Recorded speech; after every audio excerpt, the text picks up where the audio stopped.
سات دروازے اور سورۃ الفاتحہ، ایک باپ کی کہانی۔ ایک خوبصورت شام والد اور بیٹا یعنی عبد الرفیع قرآن پاک کے ساتھ بیٹھے ہیں۔ والد: بیٹا رفیع، سورۃ الفاتحہ صرف قرآن کی پہلی سورت نہیں ہے، یہ تو پورے قرآن کا خلاصہ ہے۔ آؤ میں تمہیں ایک کہانی سناتا ہوں جو اس سورت کو زندہ کر دیتی ہے۔ کہانی: سات دروازے اور جنت کا راستہ۔ ایک بار کا ذکر ہے، ایک بچہ تھا جس کا نام سلیم تھا۔ سلیم کو جنت جانے کا بہت شوق تھا، لیکن اسے راستہ معلوم نہیں تھا۔ ایک دن اسے ایک بزرگ ملے، وہ بولے، بیٹا، جنت کے راستے میں 7 خاص دروازے ہیں، ہر دروازہ صرف سورۃ الفاتحہ کی ایک آیت سے کھلتا ہے۔ سلیم نے قرآن کو دل سے پڑھنا شروع کیا۔ پہلا دروازہ، الحمدللہ رب العالمین۔ دروازہ کھلا تو ایک خوبصورت باغ نظر آیا۔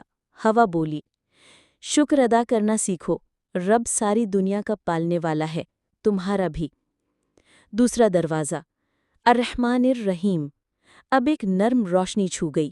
سلیم نے دیکھا کہ جن لوگوں سے وہ ناراض تھا وہ مسکرا رہے تھے۔ جیسے اللہ تم پر مہربان ہے، تم بھی دوسروں پر مہربان ہو جاؤ۔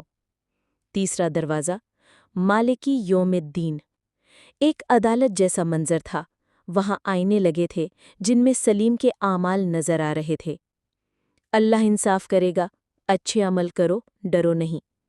چوتھا دروازہ، ایاک نعبد۔ یہ دروازہ ایک صحرا میں کھلتا تھا، لوگ دولت، شہرت اور غرور کے پیچھے بھاگ رہے تھے۔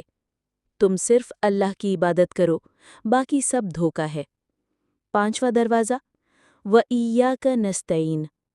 اب راستہ مشکل ہو گیا، سلیم گر گیا۔ اس نے مدد کے لیے پکارا، آسمان سے ایک روشنی آئی اور سہارا دیا۔ ہمیشہ اللہ سے مدد مانگو، وہ سن رہا ہوتا ہے۔ چھٹا دروازہ، اہدنا الصراط المستقیم۔ اب 2 راستے نظر آئے، ایک مشکل لیکن روشن، دوسرا آسان مگر اندھیرے والا۔ مشکل راستہ جنت کی طرف جاتا ہے، ہمت کرو، اللہ تمہیں راستہ دکھائے گا۔ ساتواں دروازہ، صراط الذین انعمت علیہم۔ یہ سنہرا دروازہ کھلا تو انبیاء، شہداء اور نیک لوگ نظر آئے۔ وہ بولے، تم کامیاب ہو گئے کیونکہ تم نے سیدھا راستہ چنا۔ واپس عبد الرفیع اور ابو۔ عبد الرفیع: ابو، کیا واقعی ہر آیت ایک دروازے کی چابی ہے؟ والد: جی بیٹا، ہر آیت تمہیں جنت کے قریب لے جاتی ہے۔ جب بھی نماز میں سورۃ الفاتحہ پڑھو، تصور کرو کہ تم ان 7 دروازوں سے گزر رہے ہو، سیدھا اللہ کی رضا کی طرف۔ عبد الرفیع: میں اب جلدی نہیں پڑھوں گا، دل سے پڑھوں گا۔